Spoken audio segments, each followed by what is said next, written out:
इससे पहले कि हम फ्रीडम की बात करें, हम ये क्यों नहीं डिस्कस कर लेते कि मेंटल इम्प्रिजनमेंट क्या है। मतलब हम जहनी तौर पर कैदी क्यों महसूस करते हैं, क्या चीजें हैं जो हमें कैद करती हैं। जब तक हमें उनका नहीं समझ में होगी, हम उसकी ऑपोजिट यानी फ्रीडम के बारे में भी बात नहीं कर सकेंगे।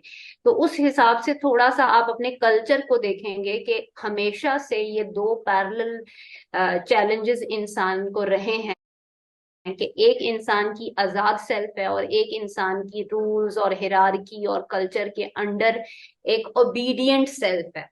कल्चर जो है वो हमें एक तरीका बताता है सोसाइटी में रहना कैसे है, उसके असूल होंगे, कुछ ज़ाब्ते होंगे, कुछ ट्रेडिशंस होंगी।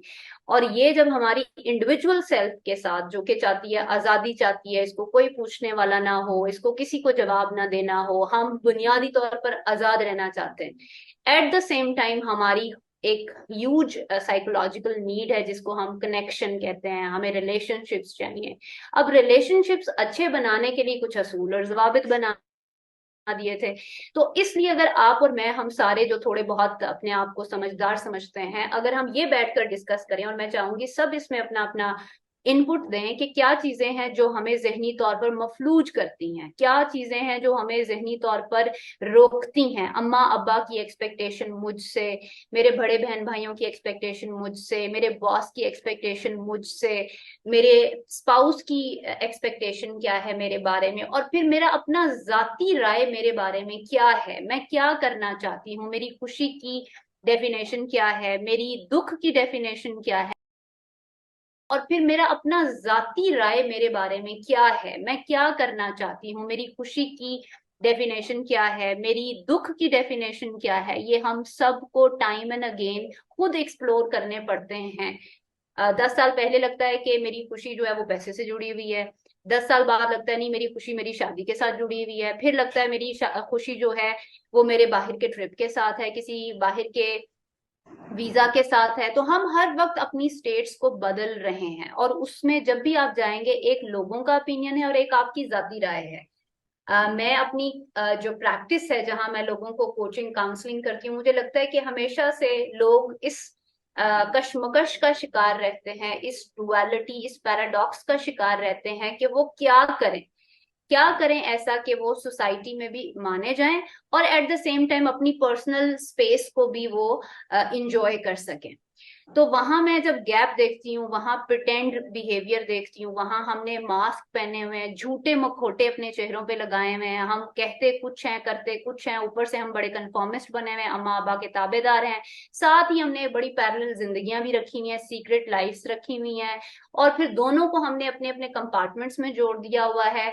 इससे आप खुशी हासिल नहीं कर सकते, इससे आपका गैप और पेन बढ़ेगी। जो मुझे समझ में आती है, आप हर वक्त इस खौफ में रहते हैं कि कहीं मेरे सीक्रेट्स पता ना चल जाएं, कहीं मेरी जो कंफर्मिस्ट वाले हैं वहां बोरियत का एहसास होता है, वहां आप मौजूद ही नहीं होते 100%, वहां आप किसी और जगह पर मौजूद पाए जाते हैं, साइकोलॉजिकली इमोशनली आप कहीं और हैं। और आप जो फॉर्डर आपकी रूह को चाहिए, आपकी स्पिरिचुअल साइड को चाहिए, उसको तो आप अटेंड ही नहीं कर रहे। और वो अटेंड क्यों नहीं कर रहे? क्योंकि आपको long term, long lasting deep connection चाहिए, और वो डीप कनेक्शन बनाने के लिए ऑथेंटिक होना जरूरी है। मुझे मेरे असल का पता होना जरूरी है, और वो तो मुझे पता ही नहीं है। अम्मा अब्बा ने कहा कि डॉक्टर बने, इंजीनियर बने, टीचर बने, और हम बनते चले गए, वहां जाके पता चला ये तो मुझे करना ही नहीं था, मुझे तो एक्चुअली सिंगर बनना था, मुझे तो फोटोग्राफर बनना था। वहां जाके देखा अब मैं क्या करूं, अब मैं तो अपना करियर स्विच नहीं कर सकता, मेरी फैमिली मेरी रिस्पॉन्सिबिलिटी है।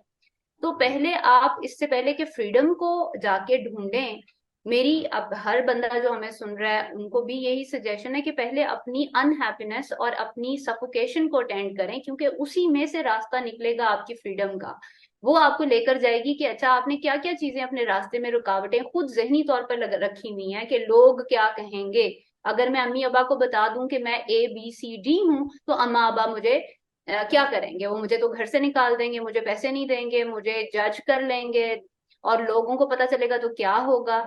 आप सिर्फ इसी एक बात के ऊपर अपना कैथारसिस कर लें तो आपको आधी अपनी प्रॉब्लम्स खुद ब खुद रिजॉल्व कर सकेंगे। आपको थेरेपिस्ट की भी जरूरत पेश नहीं आएगी, आपको किसी कंसल्टेशन की जरूरत पेश नहीं आएगी। आप अपने अंदर झांक के तो देखें, आप अपनी तकलीफ को टेंड तो करके देखें। आप बाहर देख रहे हैं, 24 घंटे आपकी आंख सोशल मीडिया पे जुड़ी हुई है कि लोग क्या कर रहे हैं, उनके पास क्या क्या कुछ आ गया है और आपके पास कुछ भी नहीं है। आपको तो उनका समझ भी नहीं है कि वो बज़ाहिर जो नजर आ रहा है और जो उनकी एक्चुअल सेल्फ है उसमें एक ह्यूज डिस्पैरिटी है। तो हमें ये मैसेज स्प्रेड करना है, इस तरह की बहुत सारी सिटिंग्स हम सब के लिए वक्तन फवक्तन जरूरी हैं कि हम बैठें, इकट्ठे हों, अपने ख्यालात का इजहार करें, और वो सिर्फ और सिर्फ किसी दूसरे बंदे के लिए नहीं है। मैं पॉजिटिव साइकोलॉजिस्ट हूँ, हैप्पीनेस कोचिंग करती हूँ, हैप्पीनेस पढ़ाती हूँ। इसके बावजूद इसका मतलब ये नहीं है मैं 24 घंटे खुश रहती हूँ। इसका मतलब ये है मुझे भी एक सपोर्ट ग्रुप की जरूरत है, जहां मैं अपने दोस्तों के साथ, अपने बहुत करीबी लोगों के साथ अपने दुख दर्द को शेयर कर सकूं। तो सेल्फ अवेयरनेस ग्रुप का एक जो है वो इनिशिएटिव ये भी होना चाहिए कि यहाँ सारे all parts are welcome here, right wrong, good bad evil good, सब तरह के पार्ट्स मेरी ही जात के का हिस्सा हैं, और हम यहाँ सबको वेलकम कर रहे हैं। आप आए, एक्सप्रेस करें और आए जरूर, लेकिन यहाँ हम किसी एक कोई एक आइडिया या नैरेटिव प्रीच नहीं करना चाहते। हम यहाँ सबको वेलकम करके कहना चाहते हैं कि आप भी अपनी side of the story express करें। हर स्टोरी मैटर करती है, हर नैरेटिव मैटर करता है। इसी से हम सारे मिलकर कलेक्टिव कॉन्शियसनेस को इंक्रीज कर रहे हैं, रेज कर रहे हैं। तो मेरा बस ये छोटा सा मुख्तसर सा मैसेज यही है कि आप अपनी अनहैप्पीनेस को ट्रैक करें, अपनी मेंटल सफोकेशन को ट्रैक करें, और वही आपको आपकी फ्रीडम का रास्ता बता देगी। Thank you.